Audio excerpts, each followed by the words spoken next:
We have a device history record that has all of our inputs that Absolute Water turned into us, basically how many stations, your hours of operation, what type of filtration you would like for sediment, things like that, inputs, all right? Those inputs were then taken, and then an output was designed, and that's basically the water system. There's verification that was done in our plant, and that's with each individual component in the system. That's testing, pressure checking, things like that. But validation is the responsibility of Absolute and or the customer, okay? And that's basically saying the system is safe to use on patients, okay? Part of that validation is why I'm here today, is to conduct training, okay? Other part of that validation is that it was installed per our piping and instrumentation drawing. That's our roadmap on how the system should have laid out. And then, like Bill said, doing testing, okay? That includes cultures, which test for live bacteria, endotoxins, which is the dead bacteria skeletal remains.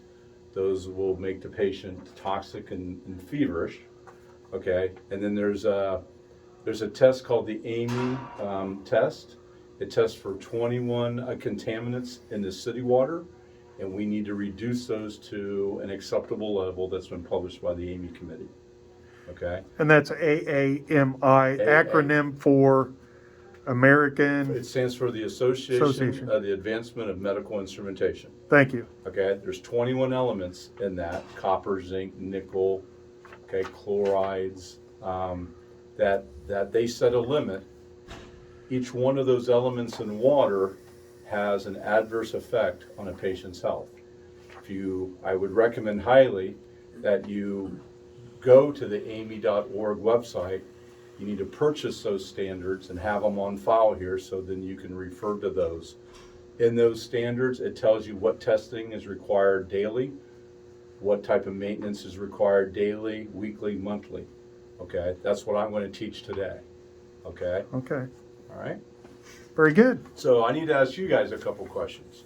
So, a typical dialysis center, when they come in the morning, okay, first shift, all right, they're going to come in and they're going to turn on this RO system. It doesn't automatically wake up and come on by itself. Okay, they're going to come on and turn it on, and they're going to start to flow water through the actual distribution loop. Someone's required to check all the operating parameters of the water system against a water log. The water log is an Excel, usually an Excel spreadsheet, maybe printed out on paper, and it'll say each location of a gauge or a sample port, okay? The RO's got to be running 15 minutes before they take those tests. They're also going to test the carbon for the presence of chlorine and chloramines, and they're going to do a test on the water hardness at the end of the day to make sure the water softener is still producing soft water. Is that going to be your group? Yes. Okay, so that's done in the morning, then it's done every 4 hours throughout the treatment day. Okay, primarily to test the carbons for any breakthrough of what's called a chloramine. Okay. Okay.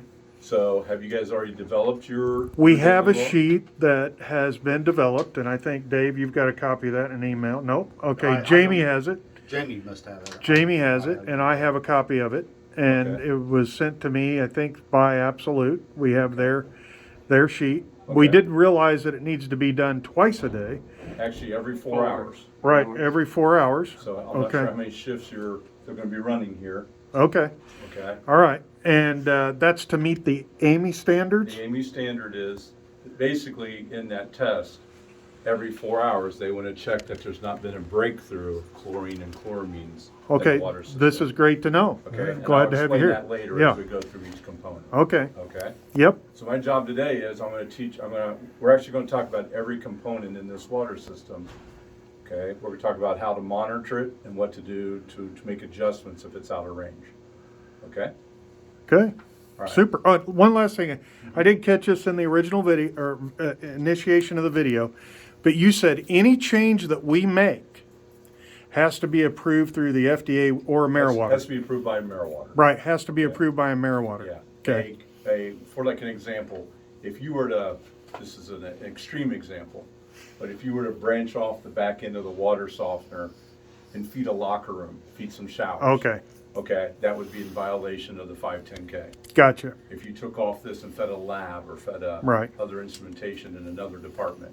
Now, one of the things we Violation of did the talk about doing, Joe, is for a water testing where our barb fittings come off the main, what we're looking at is putting open-end drains in so we can get, There. yep, They rain them Okay. already Oh, over there. okay. I see, right now you're going to a centralized sample box, okay. but you want to run an individual drain under the sample port?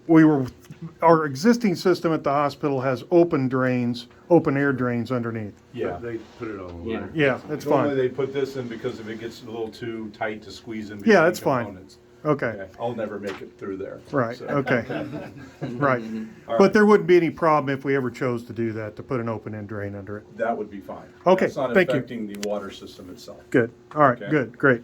So let me point out a couple of things in this water system, okay? So back here above Jim's head, there's a legend. If you notice on the pipe, we have green and white labels, okay? That is your city water coming in. That is not water treated for patient use. Red and white is water that's going to the drain. So if you look at your drains coming off the carbons, they should have a red and white label. You probably want to do that, okay?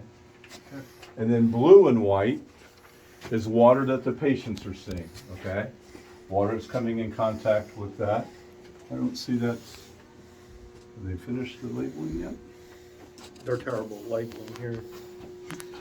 I have two arrows going this way. Yeah, we want to get that. So we need to add some labels. Yeah, well, when we ship the system, we have a roll of arrow tape, Okay, just like the green.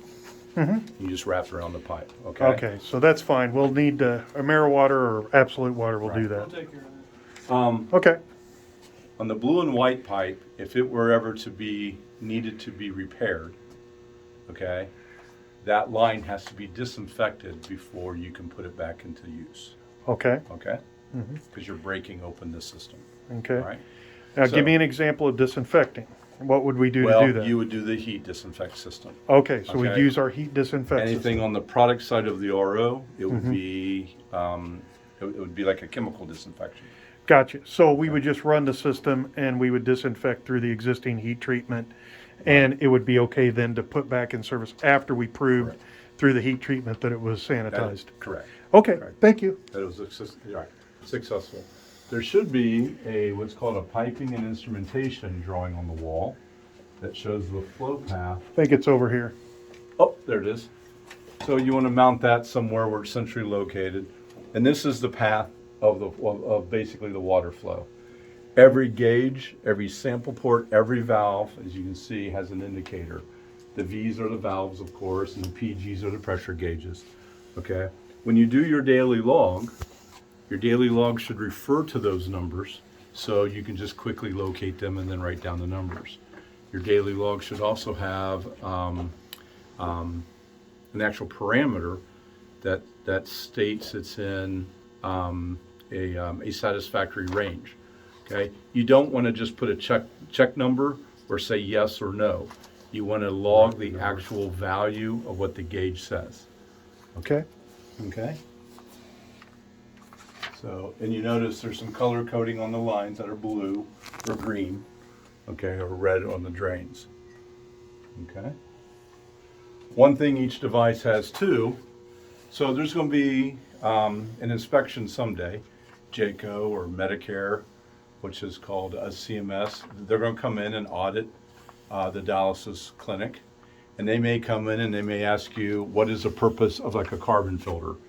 These kind of cheat sheets here explain what the device does and how to monitor it. Okay?